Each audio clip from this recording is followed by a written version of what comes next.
desde Caracas, República Bolivariana de Venezuela, territorio libre de analfabetismo, a los libreros mediáticos que sintonizan La Librería Mediática, un programa en el que los libros y la televisión tienen mucho que ver, un programa en el que los lectores de todas las edades son protagonistas. Hoy vamos a hablar del libro y vamos a hablar de una editorial que cumple 50 años en 2018, editorial Monte Ávila, Monte Ávila Editores Latinoamericana. Y vamos a hablar del libro refiriendo a algo que a mí me llamó la atención. Cerca de los 60 años, Mircea Cărtărescu de Rumania ha escrito una reflexión sobre el libro En el ojo castaño de nuestro amor, en editorial Impedimenta, que es maravillosa, y dice lo mismo. Imagino un gran equipo de escritores trabajando durante varias generaciones en un solo libro, que se pueda leer desde la infancia, cuando empiezas a distinguir las letras, hasta el lecho de muerte cuando ya no las distingues. Un libro que reemplace tu vida, pero sin los momentos, los días, los meses, los años monótonos de la vida. El drama de mi vida empezó después, cuando en vez del libro me vi obligado a vivir la realidad. Me temo que de ahora en adelante nadie va a vivir en los libros, tal y como han hecho mi generación y las precedentes, y que la utopía de la lectura quedará por ahí en una colina lejana como un gran laberinto en ruinas.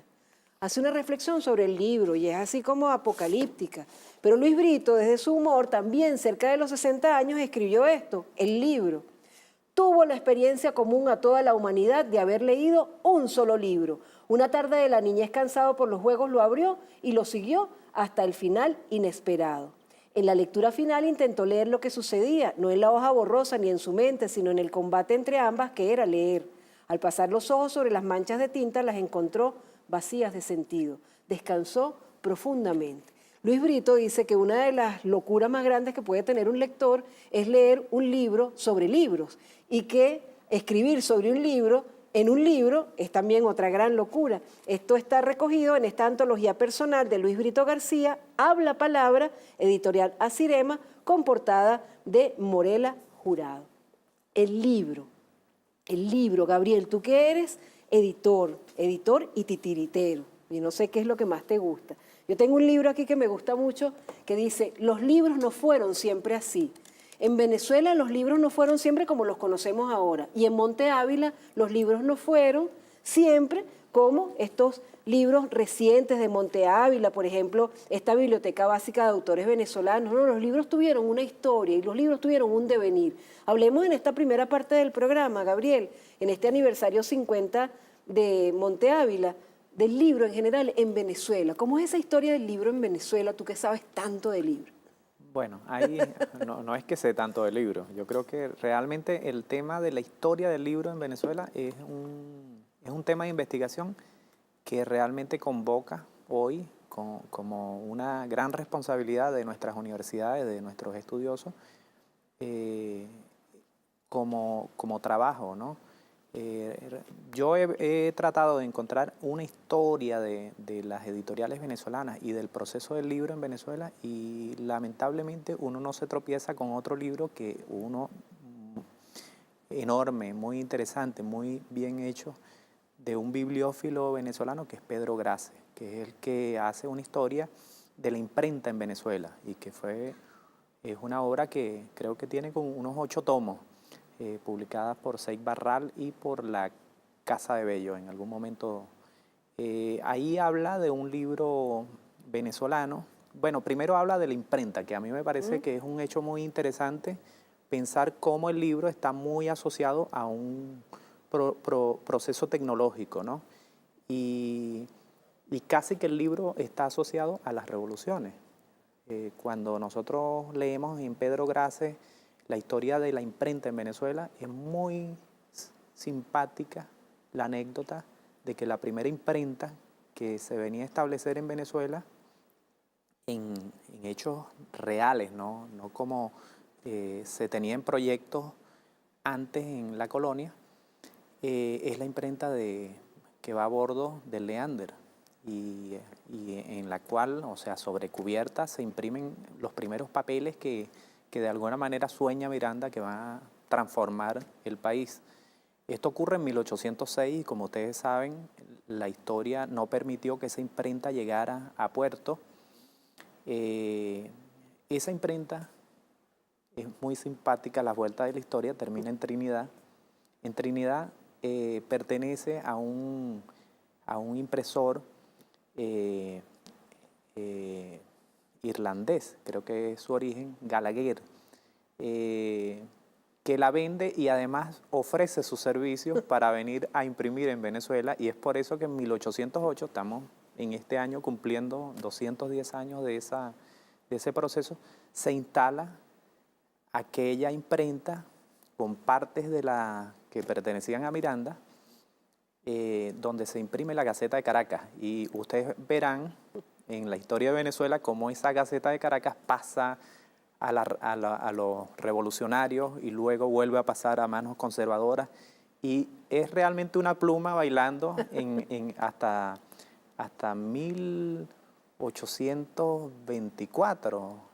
Realmente ese proceso de quién imprime y qué se imprime es muy Que además interesante. era un gesto de liberación, porque si no teníamos nuestra imprenta, Sí, nuestra, sí, teníamos que imprimir solo lo que España permitiera. sí. Entonces era como un acto de liberación. Sí, pero además, ¿cómo lo entiende también los que de alguna manera gobiernan? Es decir, en algún momento, en 1812, cae la República y ya para 1812 ya no es una sola imprenta la que está en Venezuela, sino que se han instalado ya en 1810 ya existen 3 talleres, pero es muy interesante cómo crece la reproducción de la prensa y cómo aparece en 1810 un libro que el título exacto no me acuerdo, pero sé que es una guía para viajeros y el redactor es Andrés Bello, que está en ese taller donde está la Gaceta de Caracas. Es muy interesante también todo el proceso que luego viene con la producción de no solamente de sueltos, sino cuando ya comienzan los talleres de imprenta a producir libros como una tarea permanente y comienzan a aparecer no solamente talleres, sino impresores de importancia en Venezuela. Por ejemplo, hay un impresor que Graces le dedica un libro maravilloso que es Valentín Espinal. Y se habla también de los libros que persiguen, de los libros incunables, que en algún momento determinado el que tuviese una biblioteca o un volante, un periódico que tuviese que ver con, con la gesta revolucionaria, era castigado hasta el punto de que podía ser pasado por las armas. Entonces, como ese periodo del libro, de la persecución, de la importancia de la palabra, fue un periodo donde realmente fue muy difícil que sobrevivieran las publicaciones. Hay un periodo ese de Valentín Espinal donde comienzan a aparecer unos libros muy importantes de nuestros intelectuales y comienza a aparecer una figura que es muy interesante para la historia del libro que estamos celebrando en estos tiempos, que es la figura del escritor. No solamente aparecen todos estos proyectos asociados a las imprentas, que realmente el editor nunca dejaba de ser el dueño de la imprenta, porque eran tiempos muy precarios en ese momento, pero comienzan a aparecer grandes figuras asociadas a periódicos, el Mosaico, la Opinión Nacional, aparece un nombre como Pedro Emilio Coll, aparece Fermín Toro. Todos estos escritores estaban asociados de alguna manera a un taller donde se imprimían sus ideas, y hay una gran revista que aparece en 1892 que realmente muestra como un gran cambio en ese vaivén de la historia venezolana, que es El Cojo Ilustrado. Aparece en 1892 y es una cosa que todavía hoy asombra por la calidad, No ha perdido vigencia. no ha perdido Uno lee El Cojo vigencia Ilustrado como y un no. documento para las fuentes de investigación de nuestra historia, de nuestra literatura, de nuestra ciencia, de nuestro pensamiento venezolano, sobre todo el positivista, que allí aparece. La literatura, ahí aparecen varias generaciones de escritores venezolanos que van a tener, por ejemplo, figuras como Rufino Blanco Fombona, que luego es un gran editor al que le debemos Creo que por este año también hay una celebración sobre la Editorial América, que creo que se fundó en 1918. Eh, esa figura que llegó a producir en el exilio 325 títulos que creo que produjo esa Biblioteca América,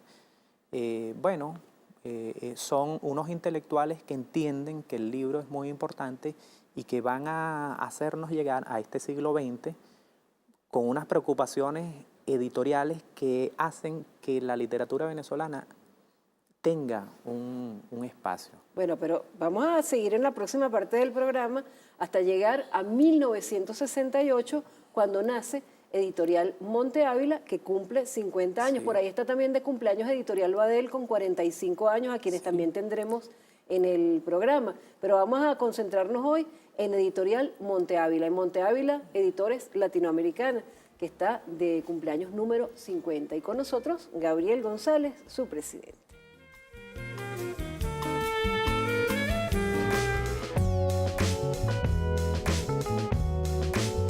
Bueno, Editorial Monte Ávila, tantos títulos, tantos autores, maravillosas personas que nos quedan en el corazón, como Ana Enriqueta Terán, que casi centenaria estuvo escribiendo hasta los 99 años, produciendo y siendo un actor social y político en Venezuela. Ana Enriqueta Terán, en esta colección que nosotros conservamos con muchísimo amor porque es la biblioteca básica de autores venezolanos, una selección de Monte Ávila. Monte Ávila también ha hecho coediciones, en este caso Fundarte y Monte Ávila se unieron para este libro, que a Luis Brito García le tomó bastante tiempo y a la editorial también, hacer el verdadero venezolano, mapa de la identidad nacional. Coediciones también en Monte Ávila. Autores que han estado en Monte Ávila y están en otras editoriales, como Gustavo Pereira, que yo creo que ha pasado por diversas editoriales de Venezuela porque todo el mundo quiere tener a Gustavo Pereira editado.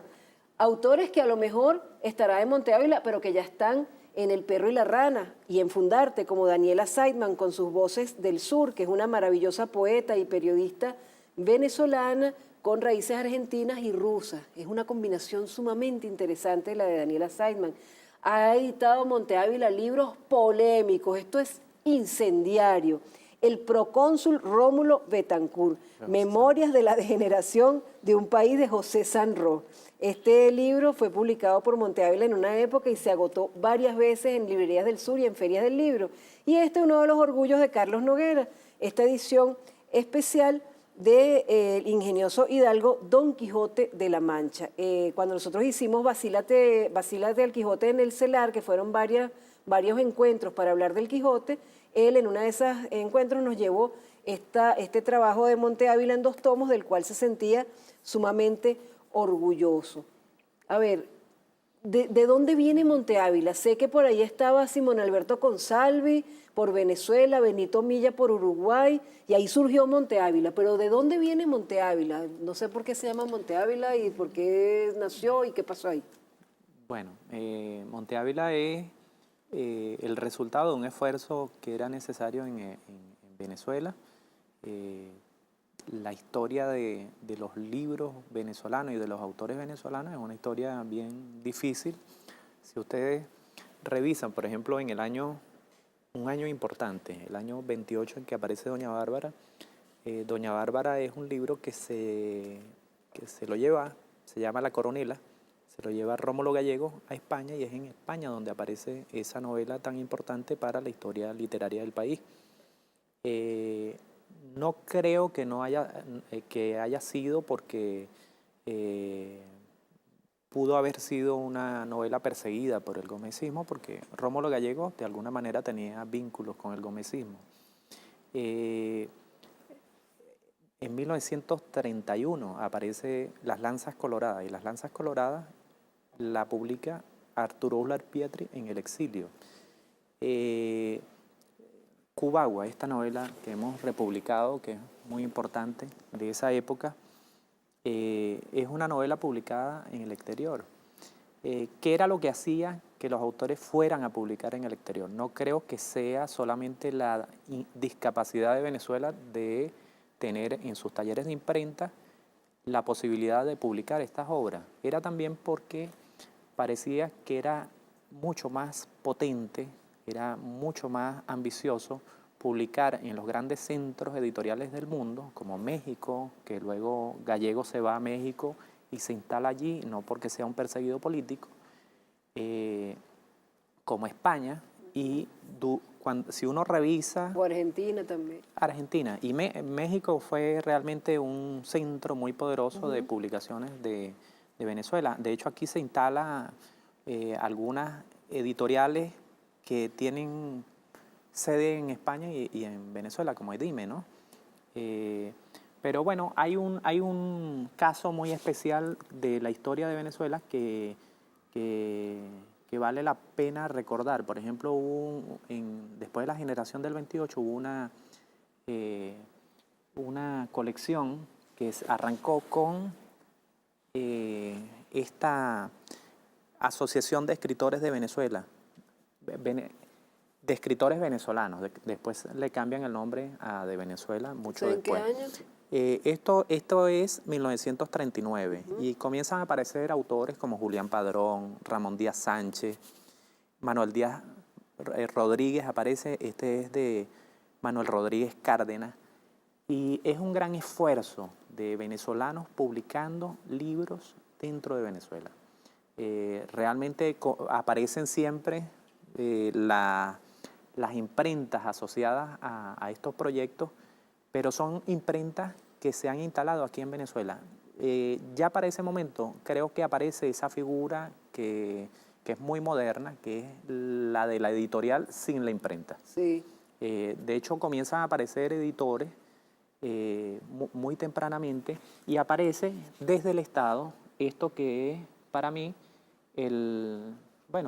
para la historia del libro en Venezuela, Sí. es el referente más importante de lo que luego será Monte Ávila Editores. La Biblioteca Popular. Es la Biblioteca Popular Venezolana. Eso, se hacían 1 millón de ejemplares de cada uno, pero no sé si llegaban a tener la distribución que tuvieron después los libros acá recientemente en las últimas décadas. No tengo noticias sobre esto. Yo creo que por eso les digo que la historia del libro en Venezuela todavía necesita investigadores. Es un nicho muy importante que lamentablemente va perdiendo algunos testigos importantes, pero entre otras cosas, esto queda en nuestra historia venezolana como un hecho muy importante. Esto Eso es se hacía del desde Ministerio de Educación. del Ministerio de Educación. Sí. Claro, seguramente sí se distribuían, por supuesto, en las escuelas, etcétera, pero el impacto que tuvieron las publicaciones de millones, de 500.000 en las últimas décadas, yo creo que es única en la historia de Venezuela. Pero como tú dices, Sí, hay que investigar. hay que investigar, porque, por ejemplo, este libro número 87 de esta colección es publicado en 1962. Recuerden que en Cuando yo nací. 1968 es que nace Monte Ávila y hay unas publicaciones que son como muy interesantes. Yo creo que eso es un tema que hay que resolver como investigación, que es que esta Biblioteca Popular Venezolana pasa en algún momento al INCIBA.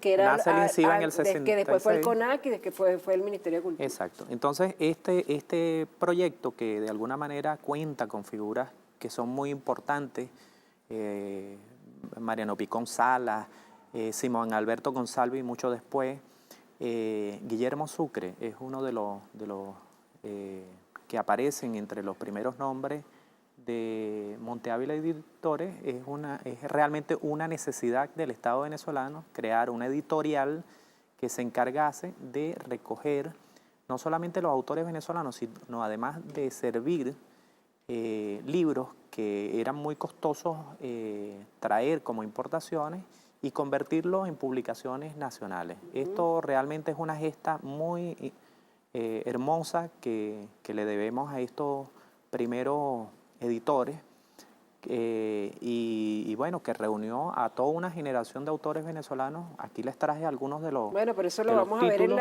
en la próxima parte. Entonces, tenemos una génesis de Monte Ávila en el año 68. Vamos a ver qué hay, qué sucedió. Vamos a hacerlo en la próxima parte del programa, porque aquí está Sí. toda la historia de Monte Ávila en una selección maravillosa que nos trajo Gabriel González. Ya venimos con más de la librería mediática, hoy celebrando el cumpleaños 50 de Editorial Monte Ávila.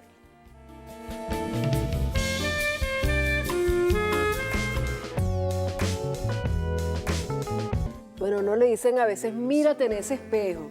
Aquí yo tengo un espejo que me regaló Ángeles Manso, una entrevistada que tuvimos en otro programa, que estuvo estudiando en Moscú y nos trajo un espejo y nos decía, tú no has ido a Moscú, pero vas a estar, mira que te acerco yo con este espejo. Nos miramos en el espejo de Monte Ávila como sociedad que fue cambiando.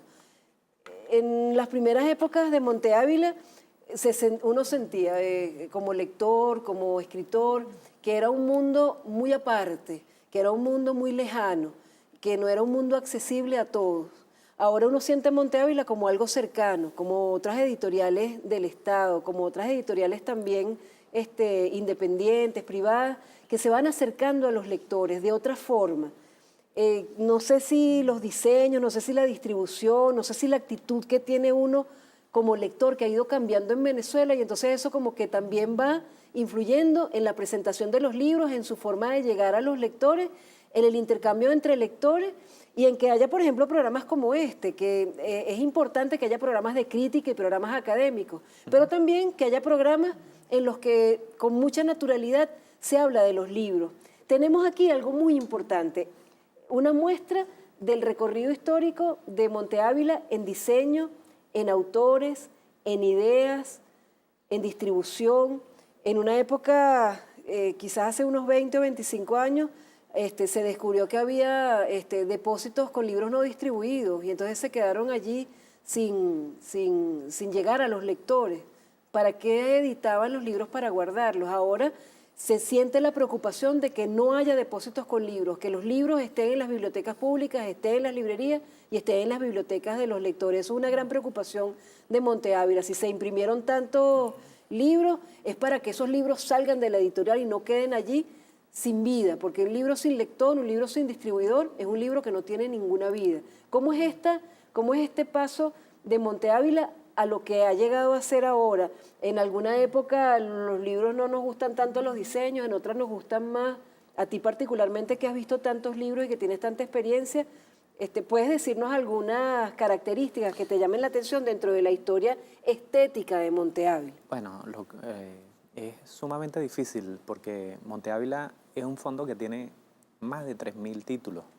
A pesar de que nuestra lista nos reduce a unos 2.650 títulos, que es más o menos la lista con la que se organizaban los libros que ingresaban en librerías, hemos ido descubriendo muchos títulos que no estaban en el listado, y realmente es muy interesante pensar en esta editorial que tiene una gran magnitud por décadas. Es un proceso que va expresando de alguna manera una manera de pensar de nuestra sociedad. Yo pienso que es muy enriquecedor un examen que hemos estado haciendo sobre cómo aparece Monte Ávila en los años 60, precisamente unos años difíciles para el mundo en general. El año 68 es un año en que ocurre el Mayo francés, pero además ocurre la matanza de Tlatelolco, ocurren unos movimientos muy importantes en los Estados Unidos que de alguna manera, a pesar de que son episodios muy críticos y muy examinados por la izquierda, y que en nuestro país existía un gobierno de derecha dirigido en ese momento, ahí el cambio entre Acción Democrática y COPEI, bueno, muchos títulos son títulos de gente de izquierda. Existe desde el primer título de Monte Ávila, que es este que tenemos aquí, que fue el primer título al que se le puso una numeración, que es de Lucien Goldman. Del año 68. La ilustración y la sociedad actual, hasta Habla de la ilustración como corriente filosófica. Como corriente filosófica, y es un pensador que realmente tiene mucha vigencia su trabajo. Aun cuando es un examen desde Europa, desde el pensamiento eurocéntrico, y que uno puede pensar que Monte Ávila es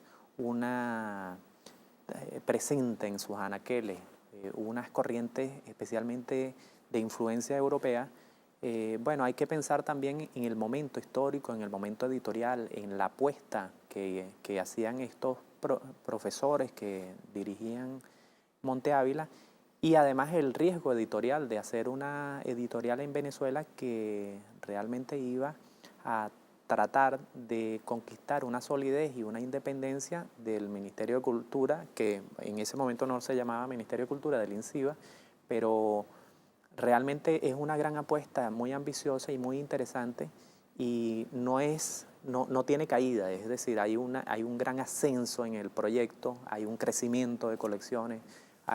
Aparece muy tardíamente, bueno, ese año aparece un libro de Elizabeth Chong, la cesta, el mar, el abuelo y el mar, que es un libro infantil, pero más adelante que se desarrollan las colecciones, aparecen progresivamente grandes traducciones que se presentan a los estudiantes universitarios y a los lectores venezolanos, que realmente son muy interesantes.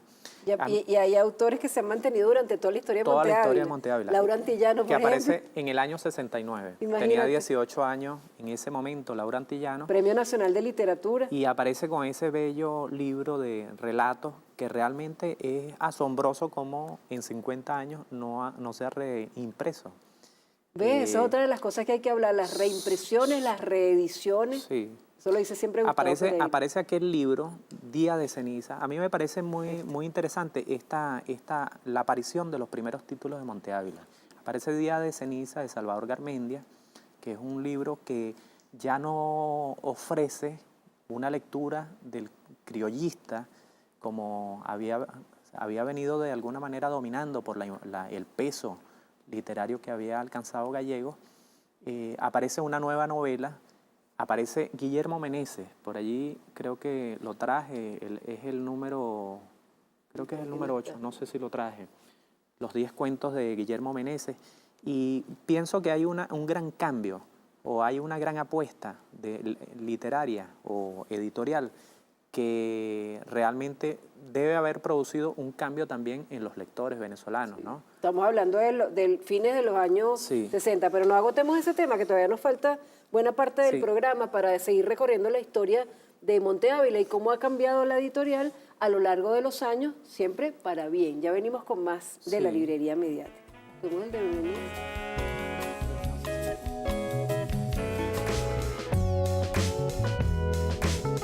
Piense que en cada editorial hay cosas que destacan, que son importantes, otras no lo son tanto, pero a mí lo que me llama la atención de Monte Ávila es su apertura, su acercamiento a todos los lectores. Y yo quiero contar algo que me pasó a mí en el año 98, cuando yo empezaba a presentar los proyectos de la librería mediática en distintas televisoras y quería traerlo a Venezolana de Televisión. Se me ocurrió que podía hacer un piloto, es decir, un programa de muestra en la librería, que en ese momento era Librería Monte Ávila y que hoy es Librería del Sur, Aquiles Nazoa, en el Teresa Carreño. La persona que gerenciaba esa librería me dijo definitivamente que no, que ahí no podía grabar nada, porque las librerías se podían dañar los libros y le podía hacer daño a la librería. Cuando hemos visto que la Librería del Sur, del Teresa Carreño y todas las librerías del sur son pequeños centros culturales en los que todas las personas se apropian de esos espacios y lo que hacen es darle más vida a esos proyectos. Esta persona tiene una librería propia, privada, la que era gerente en ese momento, y en esa librería hace eventos y se hacen grabaciones. O sea, simplemente era como que no se quería que la cultura y que esto que era un bien del Estado fuera de todos. Y así van cambiando las formas de asumir. Gabriel y yo estábamos hablando hace rato y yo le decía, comparamos cómo en una portada, una obra de arte es simplemente una pincelada o una obra de arte es algo que es un registro que tiene una importancia, y él me decía, no comparemos.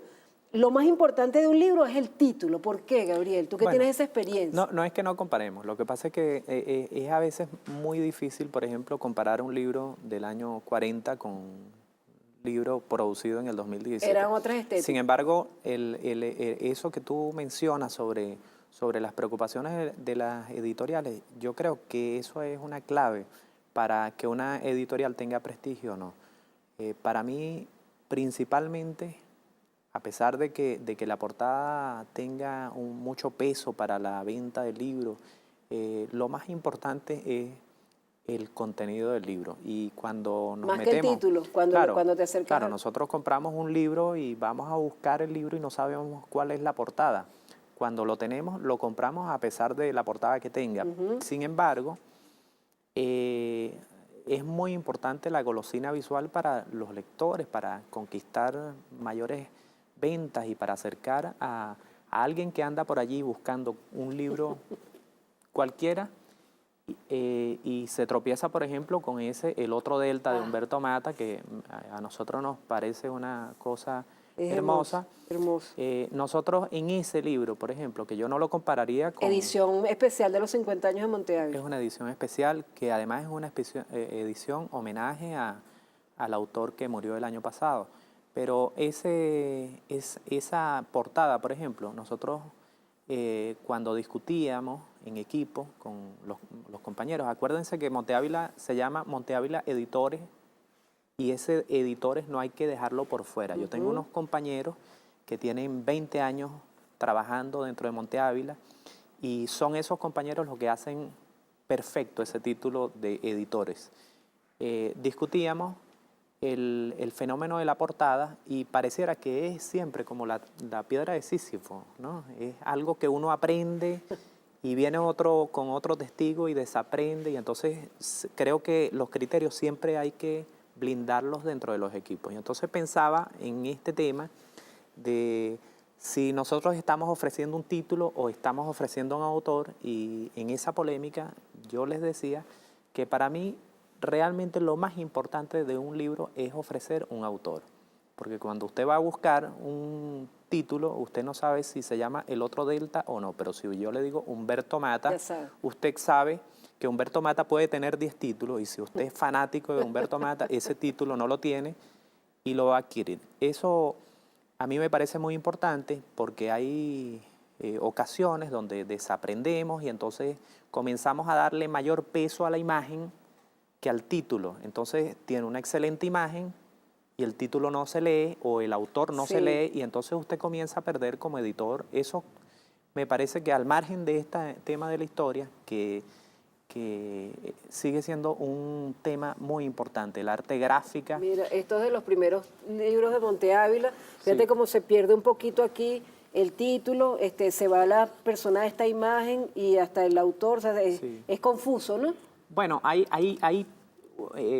Lo digo a primera... muchas portadas en las primeras generaciones de Monte Ávila que realmente son unas obras maestras y habría que pensarlas con mucho respeto. Los primeros ilustradores de Monte Ávila, Lange, Víctor Viano, fueron realmente unos grandes maestros. Mire, esta es de Andrés Salazar, que anda todavía por allí haciendo exposiciones.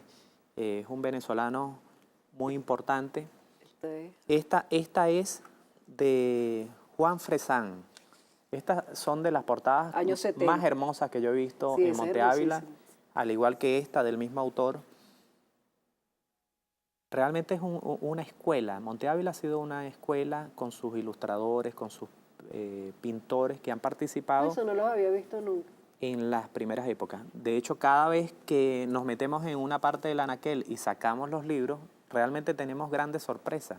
Y mira, y de los libros más recientes que no hemos hablado, porque has hablado mucho de la literatura para adultos, pero de libros para niños ustedes también han hecho cosas hermosísimas, que las hemos tenido mucho aquí en la librería mediática. Bueno, la historia de la literatura infantil en Monte Ávila realmente es muy interesante. Hay una colección que es fabulosa, que se fundó en los años 90, que es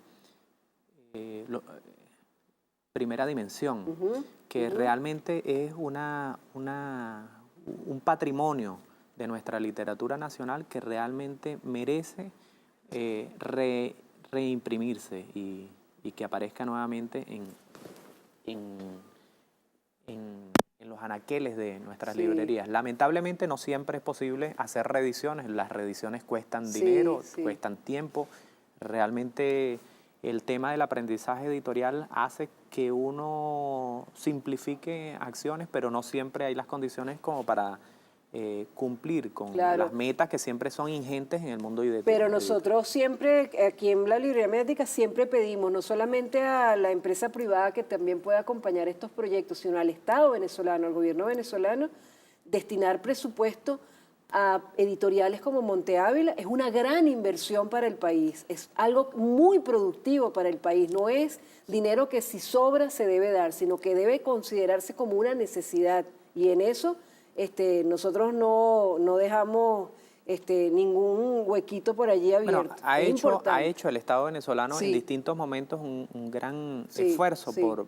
por apoyar el libro. Yo quiero añadir este esfuerzo que ha sido el de comprar una gran imprenta para favorecer la masividad del libro y que ha logrado realmente unos alcances muy importantes para que la gente tenga acceso al libro. Y Que tenga su propia geografía de libros. la aparición de la Fundación El Perro y la Rana, que Sí. es una cosa realmente asombrosa en estos tiempos, es un gran logro de esta revolución y tiene que ver con la inversión en tecnología que permite la reproducción, el abaratamiento de los costos para la producción del libro. Sí, pero tenemos muchos logros y si volvemos la vista atrás, tendremos muchas cosas de las que sentirnos satisfechos, pero faltan muchas cosas. Vamos a seguir hablando de eso con Gabriel González en la próxima parte del programa.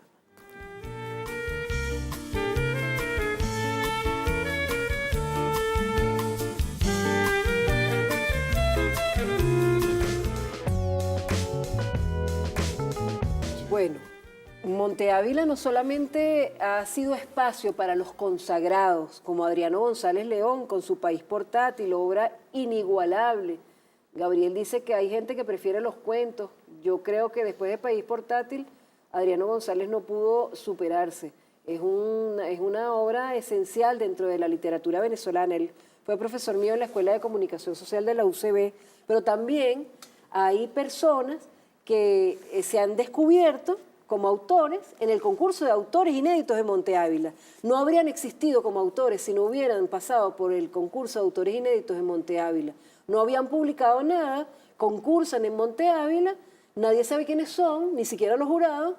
Después abren la plica y resulta que aparecen nombres de nuevos autores que a partir de tener el aval del concurso de Monte Ávila, que es tan serio y tan reconocido por tantos años, empiezan a publicar en otras editoriales y buscan un lugar como, se consiguen en un lugar como escritores en el mundo.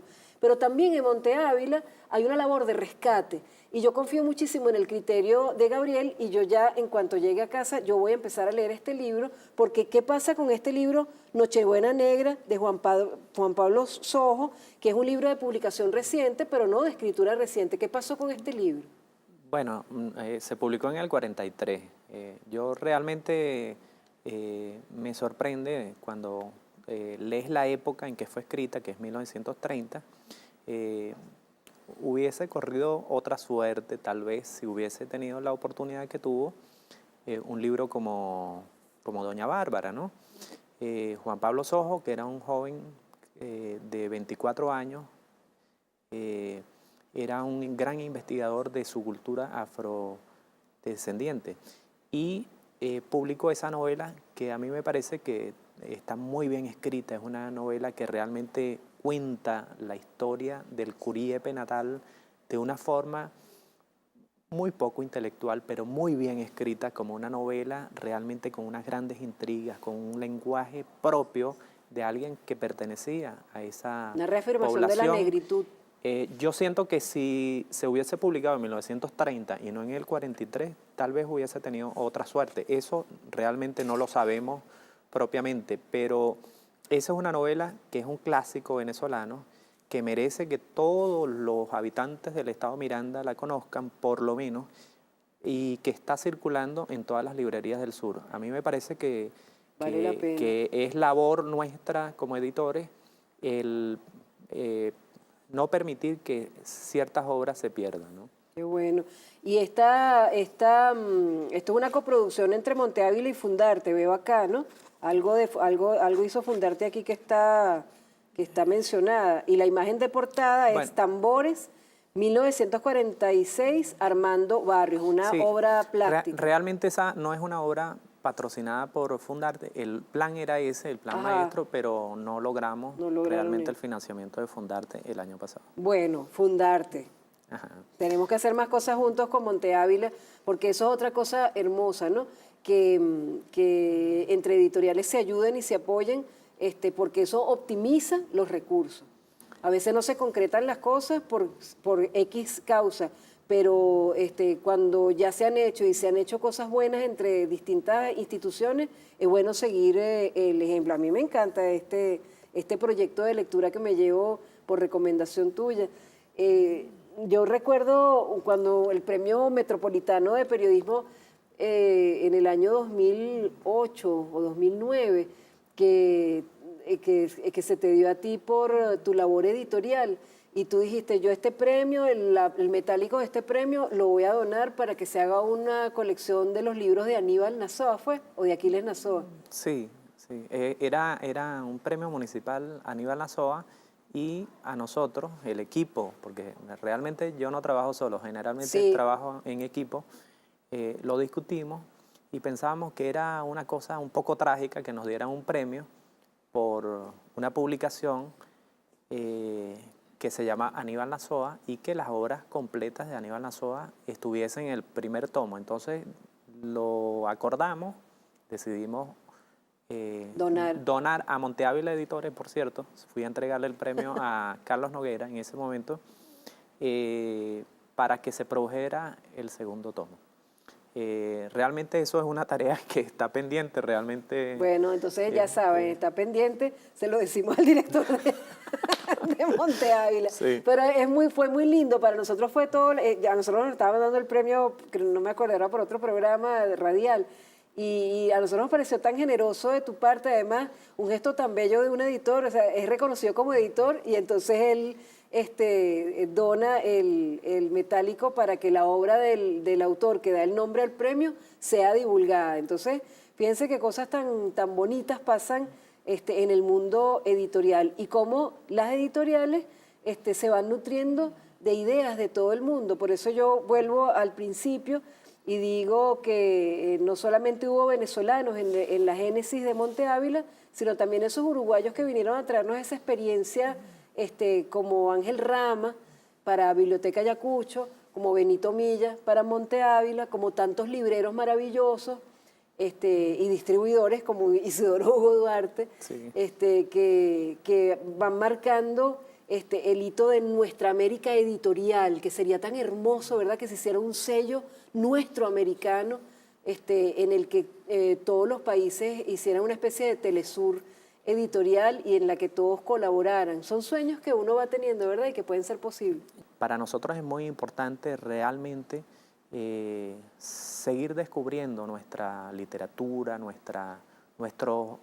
nuestros lectores, otras lecturas también de nuestra contemporaneidad, y ese es el esfuerzo que se nota en la primera época de Monte Ávila, en las siguientes épocas, porque los escritores siempre dejan colar ese pensamiento libre, de esos sueños, esas utopías que tú dices de una gran editorial, que creo que es un sueño, pero los sueños no hay que verlos como unas cosas irrealizables. Yo creo que uno tiene que casarse precisamente con eso que es tan ambicioso como esto que no sabían tal vez los que la estaban fundando, que iba a durar 50 años. Y más. Y que tiene un acervo de más de 2.600 títulos, y que es un patrimonio no solamente de Venezuela, ¿no? De la humanidad.